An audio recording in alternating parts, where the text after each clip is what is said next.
Muito bem, irmãos. Hoje nós vamos continuar, como eu falei, né?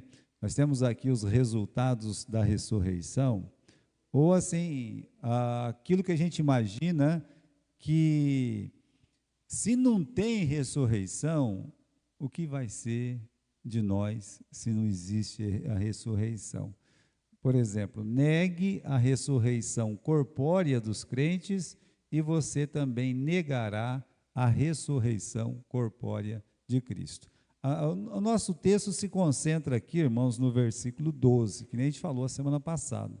O que está escrito aí no versículo 12? Ora, se prega que Cristo ressuscitou dentre os mortos, como dizem alguns de vós que não há ressurreição dos mortos. Então, a pergunta vem bem clara aqui, né? Por exemplo, quando você lê aqui, pode passar, né? Você vê bem claro, como é que dizem alguns de vós que não tem ressurreição dos mortos?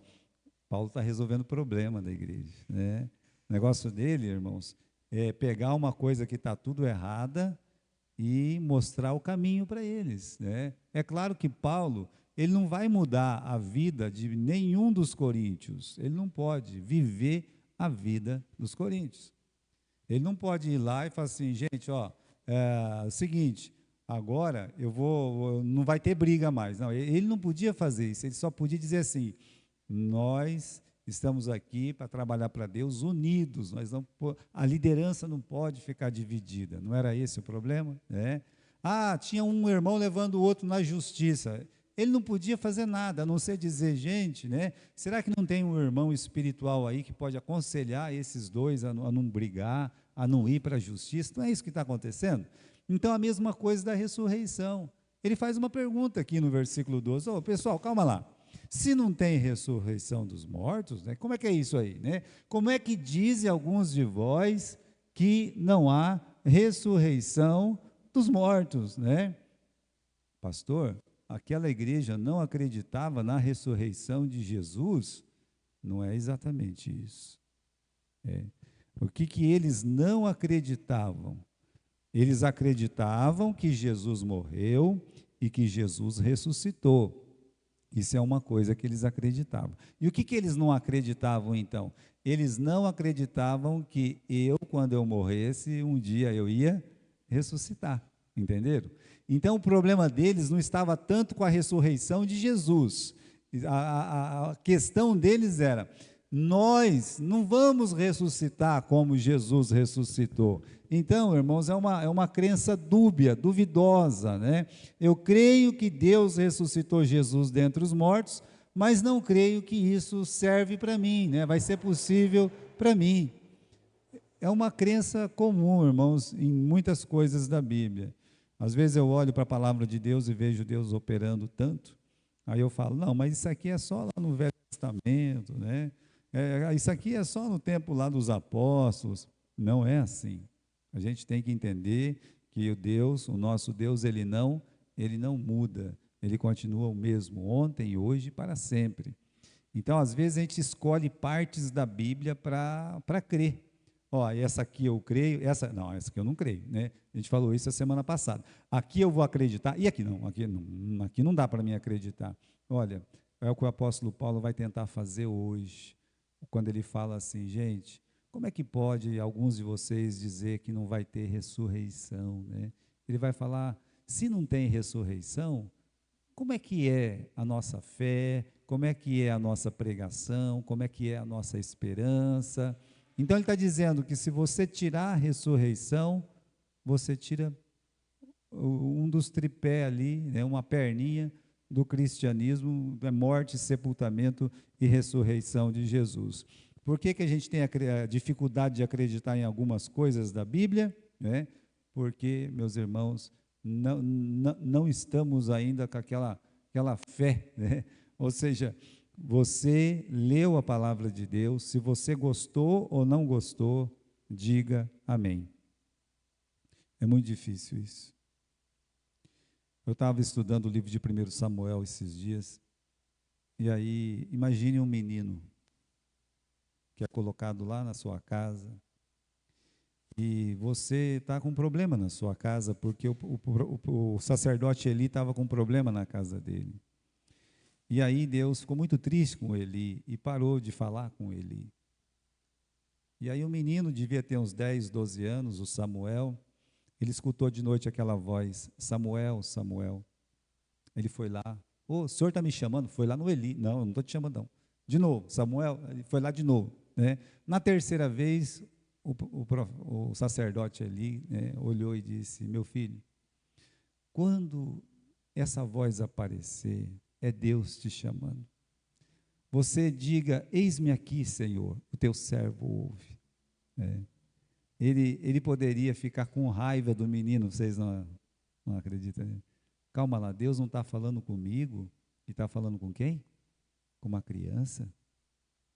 Ué, mas que Deus é esse que deixa de falar comigo e quer falar com uma criança? Né? Ele podia olhar e dizer assim, não sei o que é isso não, menino, né? Vá dormir. Ele não podia ter falado assim, se ele tivesse inveja, se ele tivesse ódio no coração. Mas aí ele fala, responde para ele. Aí Deus apareceu, né, em voz e falou coisas tão duras. Disse que, olha, os filhos do Eli também estavam fazendo tudo que era de errado e mal, não tinha arrependimento, então Deus disse, olha, eu vou ter que destruir essa casa, não vai ter jeito. Né? E aí o menino então levanta de manhã, tadinho, a Bíblia diz que ele ficou tão quietinho, ele sabia tudo que ia acontecer com a família do Eli, tudo. E aí, o que Deus falou para você, né? Ele se esquivou, veja bem, né, tal, né? Menino, não tenha medo. O que Deus falou para você? Pode falar para mim. Aí ele contou, né? E ele não teve ódio do Samuel. Ele continuou ajudando o Samuel. Sabe por quê? Porque apesar de todos os defeitos do Eli e da família do Eli, ele acreditava muito no quê? Na palavra de Deus. Deus. Olha, irmãos, nem sempre a palavra de Deus vem nos massagear, né, com consolo. Às vezes ela vem nos bater para a gente poder crescer espiritualmente. Mas como é que vai ser a minha reação? Então, olha, eu não posso escolher partes da Bíblia para crer. As pessoas hoje ensinam que se a pessoa morrer não vai acontecer nada, ou se morrer vai virar um espírito andando por algum canto aí, coisa e tal. Mas a Bíblia não diz isso. A Bíblia diz que vai ter o quê? Ressurreição. Eu tenho que aprender a crer em toda a Bíblia. Olha o que está escrito aqui nesse texto de 2 Timóteo, né? Pode passar aí, né? Toda a Escritura é divinamente inspirada, é proveitosa para ensinar, repreender, corrigir, instruir em justiça, para que o homem, ou a mulher, ou o jovem, ou a criança de Deus seja perfeito e perfeitamente instruído para toda boa obra. A palavra perfeito no Novo Testamento significa maduro ou amadurecer. Essa é a palavra perfeito, é a pessoa madura. Ela crescer nesse ponto, não está nem verde e nem podre, ela está no ponto certo. Né? Então, a Bíblia quer que você sempre fique no ponto certo. Né? Temos um caso imprescindível aqui, então, meus irmãos, a ressurreição. Vamos lá, né? No versículo 13. Se não há ressurreição dos mortos, também Cristo não ressuscitou. Veja só, nós sabemos que eu posso, por exemplo, no meu corpo aqui, se eu perder uma perna, eu continuo vivendo. Se eu perder as duas pernas, eu continuo vivendo. Eu posso perder as duas pernas e os dois braços e eu continuo vivendo. Posso arrancar um rim, tem gente que já arrancou até os dois, né? Apêndice, né? É dente que cai e a gente tira e toda. Eu posso viver sem muita coisa do meu corpo. Eu posso. Olha, às vezes, na nossa vida espiritual, tem muitas doutrinas da Bíblia que eu vou morrer talvez sem conhecer, não é verdade? Tem coisas que eu não vou aprender. Tem segredos espirituais, meus irmãos, talvez Deus não vai me revelar, que não vai me fazer falta. E a mesma coisa é em relação ao corpo humano. Eu posso ficar sem as duas pernas, sem os dois braços, sem as duas orelhas, sem dois olhos, sem o meu nariz, eu posso continuar vivo. Mas eu não posso ficar sem o meu coração. A mesma coisa é a ressurreição. Tem coisa, meus irmãos, que as pessoas discutem se a volta de Cristo vai ser antes ou depois do arrebatamento, e aquelas coisas todas, sabe? Isso não faz diferença nenhuma para a vida espiritual. Nada, absolutamente nada. Mas a ressurreição você não pode tirar. Tem três coisas, que é a morte, o sepultamento e a ressurreição de Jesus, você não pode tirar. Se você tirar, você destrói o cristianismo. Essa é a diferença do cristianismo, porque a ressurreição é o coração do cristianismo. A igreja pode ficar sem prédio, pode ficar sem banco, sem som, sem mídia, sem pastor, pode isso aí, meus irmãos. Olha, tem muita igreja que não tem pastor, tem muita igreja que não tem estatuto, tem muita igreja que não tem nem banco, nem prédio, nem som, nem nada, mas ela é uma igreja. Ela pode não ter, meus irmãos, sem os dons, vai sofrer porque não tem os dons, mas ela continuará sendo uma igreja. Por quê? Porque a ressurreição é o coração do cristianismo, se você tirar a ressurreição, o cristianismo vai ser vazio, a nossa fé vai ser inútil, o nosso esforço vai ser inútil, não tem um sentido final, porque tudo se move a respeito da ressurreição. Agora, parece pouca coisa, mas não é. Vamos ver uma dedução simples aí do versículo 13, que a gente leu. Se não há ressurreição dos mortos, também Cristo, ele não ressuscitou. O que Paulo quer dizer com isso? É que uma coisa depende da outra, Tem uma correlação aqui entre a morte de Jesus, a sua ressurreição e a nossa ressurreição. Você não pode tirar um sem tirar a outra. O apóstolo Paulo insiste muito nisso. Ele fala assim: se não há ressurreição dos mortos, Cristo também não ressuscitou. Ou seja, ele coloca os coríntios na parede. Você não acredita que você vai ressuscitar, mas acredita que Jesus ressuscitou? Jesus tudo bem, mas eu não acredito que as outras pessoas ressuscitam. Então, o apóstolo Paulo está dizendo, se você não acredita que tem ressurreição dos mortos, você não acredita que Jesus ressuscitou. Se você acredita que Jesus ressuscitou, então você tem que acreditar que haverá a ressurreição dos mortos também. Então, aonde é que estava a firmeza do apóstolo Paulo? Olha o versículo 4 aqui, quando ele fala que Jesus morreu, Vamos ler o versículo 3. Diz: primeiramente eu vos entreguei o que também vos recebi, que Cristo morreu pelos nossos pecados, Aí pula aí, versículo 4, e que foi sepultado, e que ressuscitou ao terceiro dia. Então está aqui os três pilares, a morte, o sepultamento e a ressurreição. Tem um detalhe aí, no final do versículo 3, e um detalhe no final do versículo 4, é a firmeza. Aonde está a firmeza da morte, do sepultamento e da ressurreição de Jesus? Foi porque o filósofo lá não sei de onde falou, porque o pastor que disse, porque aquela igreja está pregando? Não. A palavra está bem clara para nós aí. Onde é que está a nossa firmeza? Segundo as Escrituras. Eu acho tão lindo, irmãos, quando Jesus, naquele momento que as pessoas estavam assim, já desacreditado nele, ele lá no capítulo 7 do livro de João, ele levanta, ele está lá no templo, ele sobe num lugar lá, e ele diz assim: quem crê em mim, segundo as Escrituras, rios de água viva fluirão de dentro de você.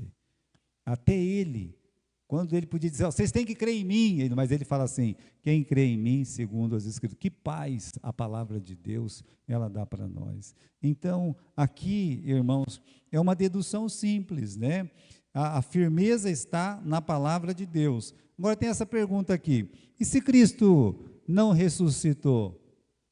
Vamos pensar nessa possibilidade, E se ele não ressuscitou? O que vai acontecer? O que acontece com a minha vida espiritual? O que acontece com a nossa igreja? O que acontece com a palavra que nós pregamos, se Cristo não ressuscitou? Aí nós temos 6 coisinhas, né? A primeira, o apóstolo Paulo fala aqui no versículo 14: se Cristo não ressuscitou, é vã a nossa pregação. Se Cristo não ressuscitou, pregar é inútil, né? Não faz sentido. Então, meus irmãos, imagine a morte de Jesus sem ressurreição. Aí morreu, tá, né? Ele morreu, morreu. Será que ele foi devorado pela morte? Será que a maldição do pecado venceu ele? Qual que é a maldição do pecado? Qual que é o salário do pecado? É a morte, né? Então quer dizer, a morte, o salário, a maldição venceu ele, né? Teria ficado cativo de Satanás? Quer dizer, morreu e Satanás prendeu ele, né? Não é isso que a palavra de Deus diz. A palavra diz que tragada foi a morte pela vitória. Paulo fala isso lá em Romanos, e fala que as ânsias da morte não podia detê-lo. Irmãos, quando Jesus morreu, não sou eu que estou dizendo, é a palavra de Deus que está dizendo. Houve todo o esforço espiritual maligno, sabe? Uma coisa assim, coisa do inimigo mesmo, para que Jesus não ressuscitasse. Por isso, esse texto aqui, quando você abre lá em Atos, no capítulo 2, vamos abrir lá, porque fica mais claro para a gente. Às vezes a gente tem aqui, mas não abre na Bíblia, né? Vamos aqui na Bíblia, no capítulo 2, porque Pedro está pregando, está evangelizando, capítulo 2, versículo 24, né? Veja o versículo 23. A este que vos foi entregue pelo determinado conselho e presciência de Deus, prendeste, crucificaste, matastes pelas mãos de injustos, o qual Deus ressuscitou, desfazendo as ânsias da morte, pois não era possível que fosse retido por ela. O desejo, a força da morte tentou segurar Jesus de toda forma, e aí diz que não foi possível deter esse poder de Deus para a ressurreição. Então, irmãos, imaginar que Jesus não ressuscitou, ele estaria vagando aí, né? Mas não faz sentido pregar se Jesus não ressuscitou. Voltando lá para 1 Coríntios, volte lá no capítulo 15, no versículo 14, diz assim: se Cristo não ressuscitou, a nossa pregação, ela é o quê? Ela é vazia, é vazia. Tem um exemplo aqui do jogo de futebol, né? Vamos dizer que eu pego todos os jovens aqui, os meninos, e falo, nós vamos ali na quadra da escola e vamos jogar bola. Aí eu levo 5 meninos, né? E mais, eu levo até as meninas, falo assim, vai jogar aqui uma mistura de meninos e meninas, né? Nós vamos jogar bola. Só que não tem bola. Tem jogo? Gente, todo mundo sabe que não tem jogo. É isso que o apóstolo Paulo está falando. Ele falou assim, gente, se Jesus não ressuscitou, não faz sentido pregar. É um jogo de futebol sem bola. Não tem, sem a ressurreição, né? É uma pregação vazia. Se não houve vitória sobre a morte, a maldição do Gênesis 2,17 continua sem solução. Qual que é a maldição lá? Né? Olha, de toda árvore podereis comer livremente, mas da árvore do conhecimento do bem e do mal, dela não comereis. Por quê? Porque no dia que dela comerdes, certamente morrereis. Então, irmãos, não tem razão de comemorar, vamos comemorar a ressurreição. Não, ele não ressuscitou. E por que eu vou pregar? Né? É vã a nossa fé. Ou seja, Jesus não venceu a morte mesmo, né? Então não tem comemoração nenhuma. Esse é o primeiro motivo. Mas olha o final do versículo 14. É vã a vossa fé.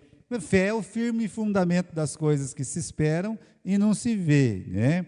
Então fé, para mim, irmãos, e sempre é assim, né? A fé é sempre objetiva, nunca subjetiva, né? Falar assim, nós temos a possibilidade, eu creio que a gente tem uma possibilidade de ressuscitar. Não, isso não é fé. Fé vai ter ressurreição, porque está escrito na palavra de Deus, e eu creio na palavra de Deus. Então, sem ressurreição, a nossa fé, meus irmãos, é vazia, é inútil, né? Tem o versículo 32, dá uma olhadinha no versículo 32 aí do capítulo 15, né? Capítulo 15, versículo 32. Se como homem combati em Éfeso com as bestas feras, que me aproveita isso se os mortos não ressuscitam? Vamos comer, vamos beber, que amanhã a gente vai morrer mesmo. Olha a alusão que ele faz. Ele fala assim, gente, é o seguinte, né? Quando eu fui lá para Éfeso, eu combati com as bestas feras. O que é isso, pastor?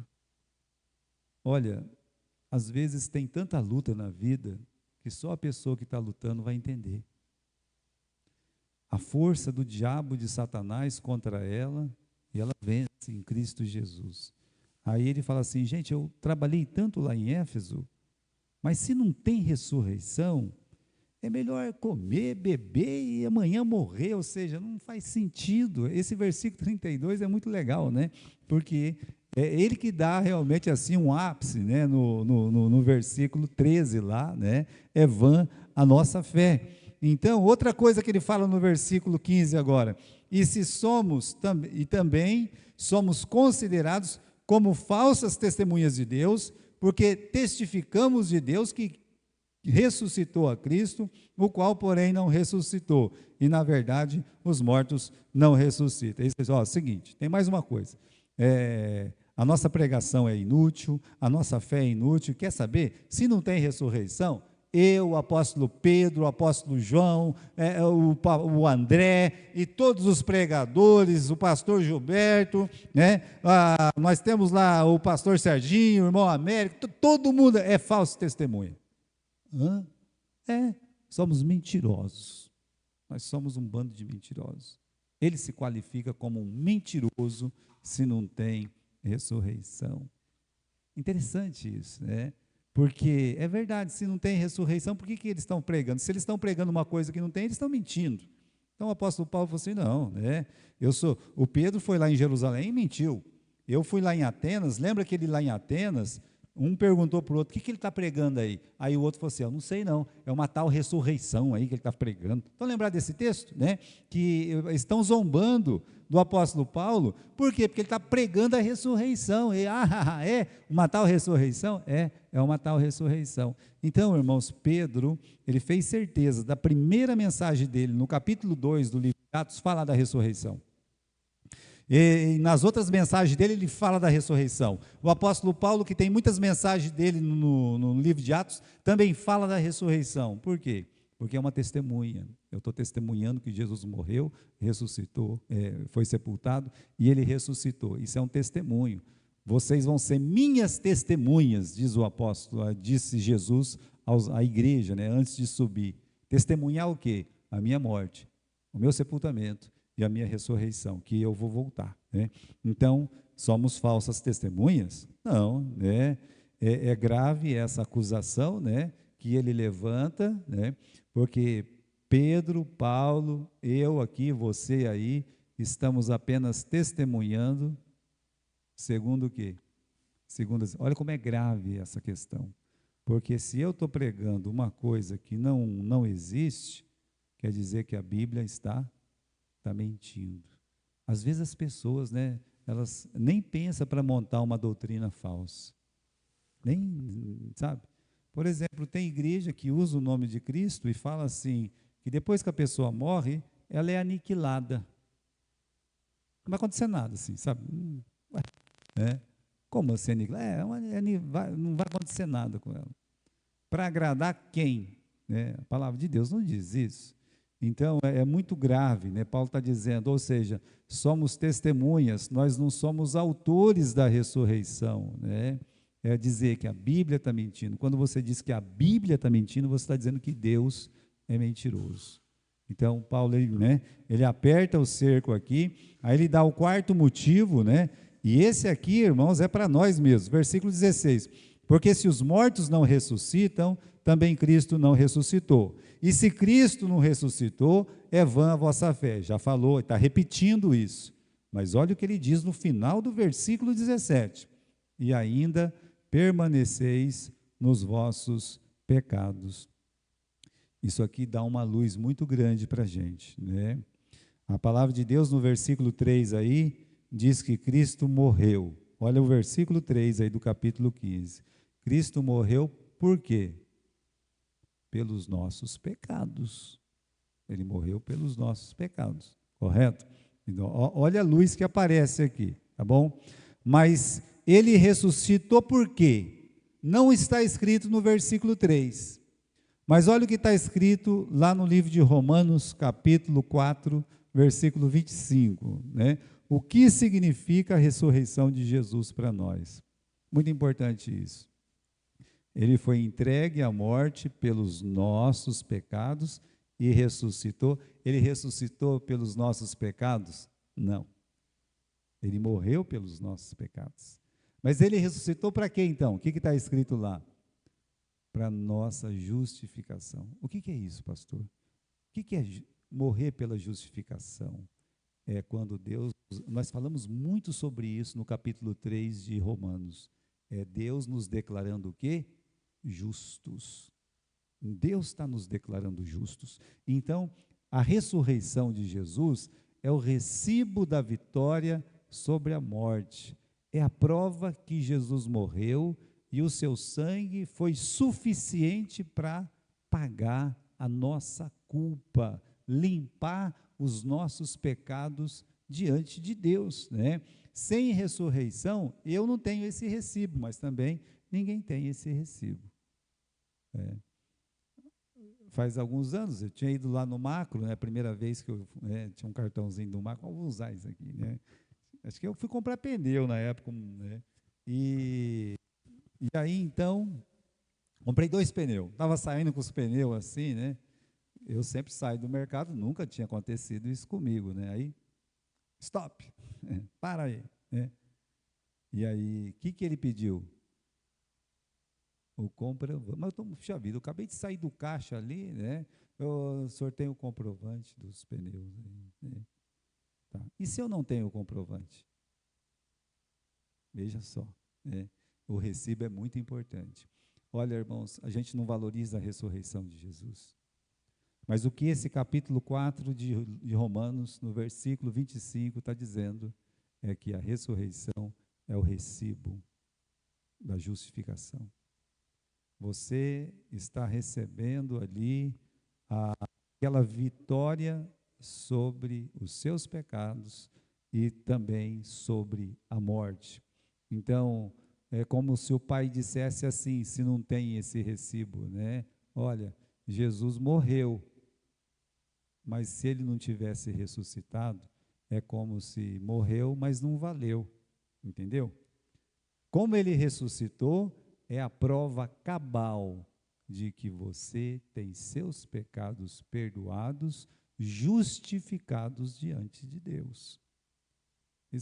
Essa doutrina da ressurreição, ela é maravilhosa para nos dar paz, para dizer assim, olha, há vitória sobre a morte, e eu tenho o recibo, né? Eu sei que Deus fez isso por nós, né?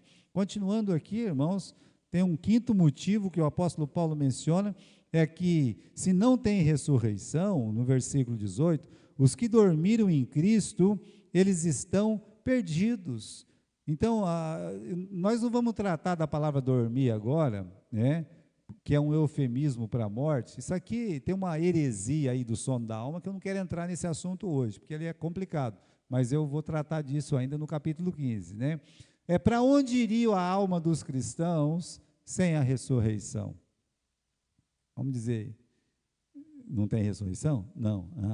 Então, quando a pessoa morre, ela vai se encarnar em outra coisa. Ela vai virar uma borboleta, da borboleta, se aquela borboleta não comportar, vira um besouro, né? Se piorar, ele vai virar um morcego, coisa e tal, né, tal. Até vai melhorando, até que vira, né? Gente, quando é que, em algum risco da palavra, um pingo ou uma vírgula da palavra de Deus, uma coisa dessa, ela existe? Isso já era uma crença, antes de entrar no cristianismo, de nome, né? Isso já era uma crença lá dos antigos, lá atrás. É uma crença errada que vem de tribos arborígenes e coisa e tal, sabe? Para você ter uma ideia, foi no Peru, né?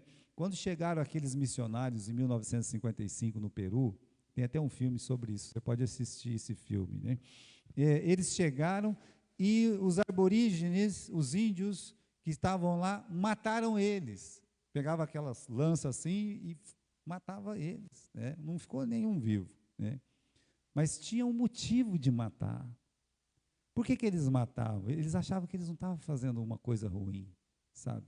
Porque na cabeça deles, se eu matar aquela pessoa, aquele sangue que derrama vem para mim e eu vou ficar 2 vezes mais forte. Olha, veja só, né? Porque eles achavam que com aquela força, numa outra vida, eles iam ficar mais forte ainda e mais forte ainda. Veja para onde vai essas doutrinas erradas. Então, irmãos, vai ficar perambulando nesse mundo, vagueando pelos ares sem destino, né? Morreu. Não, né? Louvado seja Deus. Por quê? Porque Deus, ele tem um plano perfeito para nós. E o plano perfeito é aquele de João capítulo 14. Não turbe o vosso coração, credes em Deus, credes também em mim. Na casa do meu pai há muitas moradas. Se não fosse assim, eu não vou-lo teria dito. Mas aí ele cita aquela parte que para mim, meus irmãos, é maravilhosa. Maravilhosa. Vou preparar-vos lugar. Olha só. Vou preparar-vos lugar para quê? Para que Jesus está preparando o lugar? Ele explica, para que onde eu estiver, estejais vós também. Qual que é o plano de Deus para você? Entregou sua vida para Jesus. É que onde Cristo está, você vai estar junto com Ele, para sempre com Ele. Veja, que aqui, meus irmãos, quando morremos, já estamos com o Senhor. Nossas almas vão imediatamente com Ele, né? E o dia que Ele voltar, nossas almas vão voltar com Ele. E a palavra de Deus diz que aí haverá ressurreição, ou seja, pode ser a cinza que ficou debaixo dos 7 palmos, pode ser aquele esqueleto, pode ser, meus irmãos, pegou fogo, não sobrou nada, não tem problema, né? Deus vai juntar essas coisinhas que ficar, não importa para Deus. Lembra do vale de ossos secos? Não tem problema para Deus, do jeito que a pessoa morre. Muitos cristãos, na Idade Média, eles foram queimados vivos, torrando até não ficar nada, a não ser um pouquinho de cinza. Mas a promessa de Deus é que onde eu estiver, estejais vós também. Aqui, em 2 Coríntios, capítulo 5, versículo 8, Paulo fala o seguinte, né? Estamos em confiança e até mesmo preferimos deixar esse corpo. Se ele deixar esse corpo, ele vai habitar com quem?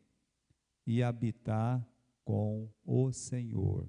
Então, irmãos, o plano perfeito de Deus é você morrer e estar com o Senhor. E se Jesus voltar e eu não morrer, você já vai estar com Ele, né? Você imediatamente já vai estar com Ele. Mas o que nós sabemos até esse momento é que Ele não voltou. Então, se por um acaso, veja, nosso irmão Marinho foi o último a falecer dos nossos. O irmão Messias, que é muito conhecido, faleceu, tá bom. Onde ele está? A promessa de Deus está nos dizendo, onde eu estiver, estejais vós também. É a promessa. Eu acredito nessa promessa e sei que vocês acreditam também. E finalmente, meus irmãos, né, a última coisa que ele pondera é o seguinte, né? Se esperamos em Cristo só nessa vida, somos os mais miseráveis de todos os homens. Eu volto para o versículo 32. Olha lá, né? Se como homem combati em Éfeso contra as feras, que me aproveita isso? Irmãos, tudo que ele sofreu nessa vida, tudo que os irmãos, eles lutam, eles sofrem também, eu sei, né? Ele está dizendo, é melhor comer, beber e morrer. Não é isso que muita gente faz, come, bebe, morre, né? Não, ele está dizendo não, né? Se a gente espera só nessa vida, nós somos os mais miseráveis de todos os homens, né? Então não faz sentido viver sendo um cristão se não tem ressurreição. A ressurreição dá sentido à fé, né? Não é um vagão. A ressurreição, dentro das doutrinas, não é um vagão, é a locomotiva mesmo desse trem que é o cristianismo. Pode acreditar nisso, né? Então, o nosso evangelho não é o de Thomas Jefferson, que foi um presidente americano respeitado, tudo, mas tinha uma coisa dele que não era respeitável, a forma como ele olhava a Bíblia.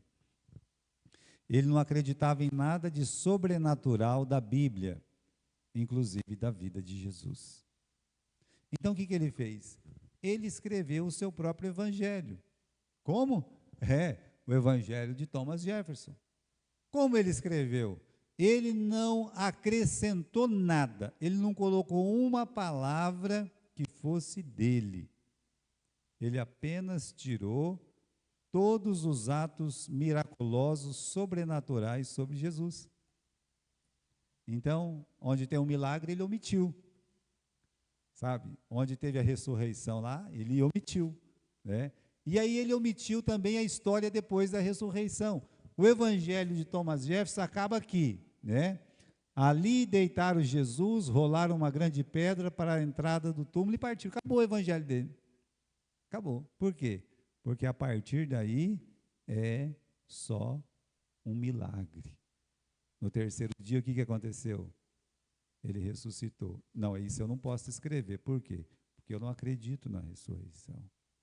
Eu acredito que Jesus veio, foi um grande homem, maravilhoso, mas até aí, até no túmulo. Né?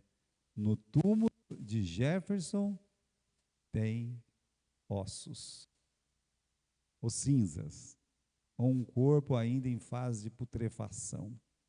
Está lá. Na Bíblia, não. Na Bíblia, no terceiro dia, ele ressuscitou. Por que eu estou dizendo isso? Né? O Evangelho não termina ali. Paulo diz no versículo 20, para a gente terminar, de fato, Cristo ressuscitou dentre os mortos. Não, de fato. Não tem essa história de Cristo não ressuscitou, não. De fato, Cristo ressuscitou dentre os mortos. Olha o que está escrito no final do versículo 20, né?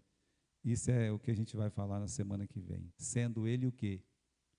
As primícias dos que dormem, né? Então, ele é a primícia, ou seja, o primeiro. O primeiro a entrar, meus irmãos, nesse estado maravilhoso de morrer, ressuscitar, né? É claro que teve outras ressurreições na Bíblia, mas eles morreram, ressuscitaram e depois morreram de novo, estão lembrados? A Dorcas morreu, ressuscitaram ela, ela morreu depois de novo. A filha do Jairo morreu, Jesus ressuscitou ela, mas ela morreu de novo, né? Não é disso, não é que é o primeiro que morreu e que ressuscitou. Não, é o primeiro que ressuscitou e não morre mais. É o estado eterno de perfeição, que inclui um corpo diferente, como o próprio capítulo 15 ele vai dizer para nós. Ele é a primícia dos que dormem. Por isso, irmãos, entender a ressurreição nos enche ainda mais de grande esperança. Nós não somos os mais miseráveis do mundo, tá? Nós somos os mais felizes e abençoados crendo na palavra de Deus, não é verdade?